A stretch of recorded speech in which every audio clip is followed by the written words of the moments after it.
1971 সালের যুদ্ধ পাকিস্তানের ইতিহাসের এক বিভীষিকাময় ক্ষত। পাকিস্তান ভেঙে এক নতুন রাষ্ট্রের জন্ম হয়, যার নাম বাংলাদেশ। বাংলাদেশের মুক্তিযুদ্ধে প্রত্যক্ষ মদদ দেয় ভারত। এই ঘটনার ঠিক 2 বছর পর 1974 সালে ভারত প্রথমবারের মতো পারমাণবিক পরীক্ষা চালায়। পাকিস্তানের বুঝতে বাকি থাকে না তাদের নিকট বিপদ। এখনই যদি সদুত্তর না দেওয়া হয়, তাহলে তারা কূটনৈতিকভাবে কোণঠাসা হয়ে পড়বে। এরপর 1998 সালের মে মাসে ভারত তাদের দ্বিতীয় পারমাণবিক বোমা পরীক্ষা চালায়। 11 ও 13 মে ভারতের সফল পারমাণবিক বোমার বিস্ফোরণের পর পাকিস্তান মরিয়া হয়ে ওঠে। কূটনৈতিক পাড়ায় কোনো খবর না জানিয়ে বিদ্যুৎ গতিতে চলে পারমাণবিক বোমা তৈরির কাজ। পাকিস্তানের একটাই ভয় ছিল, যদি তারা সফল পরীক্ষা চালাতে ব্যর্থ হয়। এত বছর চেষ্টার পর অবশেষে সেই নাটকীয় দিন আসে।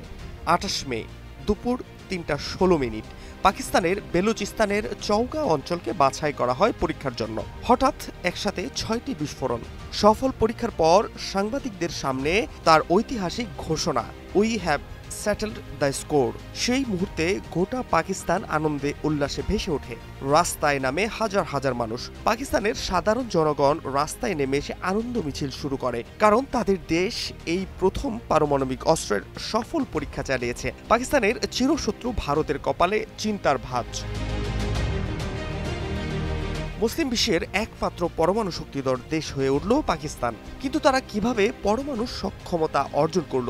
উত্তরে ভেসে ওঠে একটি নাম, আব্দুল কাদির খান, একজন কালজয়ী মহাপুরুষ, দক্ষিণ এশিয়ার হিসাব ওলটপালট করে দেয়া এক পরমাণু বিজ্ঞানী। এই মানুষটিকে বলা হয় ইসলামী পারমাণবিক বোমার জনক। কাজের সুবাদে নেদারল্যান্ডসে অ্যাংলো ডাচ জার্মান পারমাণবিক প্রকৌশল কেন্দ্র থেকে শিখে নেন ইউরেনিয়াম সমৃদ্ধ করার প্রক্রিয়া। 1975 সালে আব্দুল কাদির চুরি করেন এ প্রক্রিয়ার নকশা। কিভাবে ইউরেনিয়াম সমৃদ্ধ করে অস্ত্র বানানোর পর্যায়ে উন্নীত করা যায়, গোপনে সেটা শিখে ফেলেন। এরপর দ্রুত ফিরে আসেন পাকিস্তানে। ভারতের পরমাণু অস্ত্রের সঙ্গে পাল্লা দেওয়ার জন্য পরমাণু কর্মসূচি চালু করতে তৎকালীন প্রধানমন্ত্রী জুলফিকার আলী ভুট্টোকে রাজিও করান।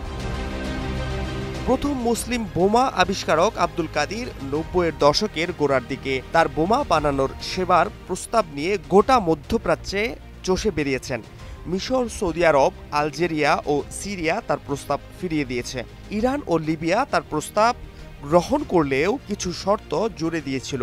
আব্দুল কাদিরের কাছ থেকে তেহরানের পারমাণবিক তথ্যাদি কেনার কথা ফাঁস হওয়ার পর 2006 সালে জাতিসংঘের নিরাপত্তা পরিষদে ইরানের উপর কঠোর নিষেধাজ্ঞা আরোপ করা হয়। ইরান এখন পারমাণবিক শক্তিধর দেশ হওয়ার দ্বার প্রান্তে দাঁড়িয়ে আছে। তবে পাকিস্তানি জনগণ এবং সরকারের চোখে আব্দুল কাদির নায়ক হয়েই রইলেন।